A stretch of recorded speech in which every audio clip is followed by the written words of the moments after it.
విష్ణూరు రామచంద్రారెడ్డి దొర దేశ్ముఖ్, అదేవిధంగా ఎర్రపాడు ప్రతాప్ రెడ్డి అనే దేశ్ముఖ్. ఆ దేశ్ముఖ్ల హయాంలో ఆనాడు బందగిని చంపిర్రు. అదేవిధంగా పోరాటం చేసినటువంటి చాకలైలమ్మ, దొడ్డి కొమరయ్య లాంటి వాళ్ళని కూడా ఆనాడు చంపిర్రు. ఈ విష్ణూరు రామచంద్రారెడ్డి అదేవిధంగా ఎర్రపాడు ప్రతాప్ రెడ్డి ఈ దేశ్ముఖ్ల గడీల ముందు ఆనాడు ఎస్సీ బీసీ మహిళల్ని వివస్త్రల్ని చేసి బతుకమ్మలాడిచ్చిర్రు.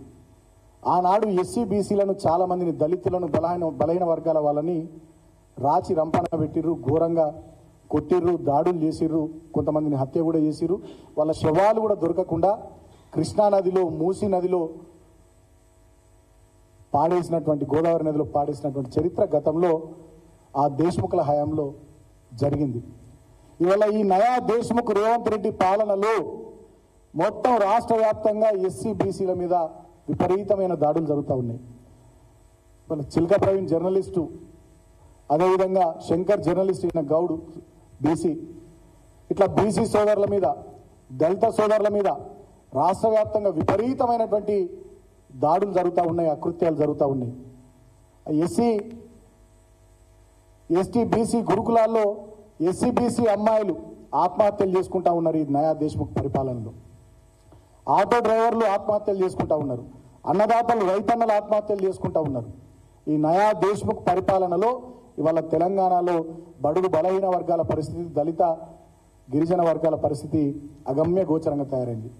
ఎవరన్నా దళిత నాయకులు కానీ, బీసీ నాయకులు కానీ, గిరిజన నాయకులు కానీ వీళ్ళ ప్రభుత్వాన్ని విమర్శిస్తే అడ్డగోలుగా బుర్ర జల్లడం, ఇష్టం వచ్చినట్టుగా నోటికి ఎంత వస్తుందంతా ఎవరు పడితే వాళ్ళు ఏది పడుతుంది మాట్లాడడం. ఈ నయా దేశ్ముఖ్ పరిపాలనలో, ఈయన నాయకత్వంలో బడుగు బలహీన దళిత గిరిజన వర్గాల నాయకులంటే ఒక చిన్న చూపు, ఈ వర్గాలకు సంబంధించినటువంటి ప్రజానీకం, జర్నలిస్టులు అంటే ఒక చిన్న చూపు, ఒక చులకన భావం. ఆనాడు విష్ణూరు రామచంద్రారెడ్డి, ఎర్రపాడు ప్రతాప్ రెడ్డి లాంటి దేశ్ముఖులు ఏ రకంగానైతే దళిత బలహీన వర్గాల పట్ల వ్యవహారం చేసినారో అదేవిధంగా ఈ నయా దేశ్ముఖ్ రేవంత్ రెడ్డి పరిపాలనలో ఇవాళ కూడా బడుగు బలహీన దళిత గిరిజన వర్గాల పరిస్థితి ఘోరంగా తయారైంది. కాబట్టి నేను ఇప్పటికైనా ఈ ప్రభుత్వాన్ని కోరుతా ఉన్నా, ఈ పద్ధతులు మానుకోండి, ఈ రాచరికపు పద్ధతులు, ఈ అణిచివేత ధోరణులు, ఈ అప్రజాస్వామిక విధానాలు విడవండి అని చెప్పి నేను కోరుతా ఉన్నా. ఇది మంచిది కాదు. 10 సంవత్సరాలు మేము కూడా పరిపాలన చేసినాం. మేమెన్నడూ ఇటువంటి సంఘటనలు మా హయాంలో చేయలేదు, మేమెన్నడూ ఇటువంటి చర్యలకు పాల్పడలేదు. ఎంతసేపటికి ప్రజలు, సంక్షేమం, రాష్ట్రం అభివృద్ధి ఈ కోవలోనే మేము ముందుకు సాగినాం తప్ప ఇష్టం వచ్చినట్టుగా ఎన్నడూ ఇలాంటి పిచ్చి పిచ్చి పనులు మేము చేయలేదు. ఇవాళ నేను ముఖ్యమంత్రిని కోరుతా ఉన్నా, ఈ పద్ధతులు మానుకోవాలని చెప్పి నేను తెలియజేస్తా ఉన్నా. ఇక ఈ ముఖ్యమంత్రి గారి పట్ల కొంతమంది పోలీసులు అత్యుత్సాహంతో స్వామి భక్తిని ప్రదర్శిస్తూ ఉన్నారు.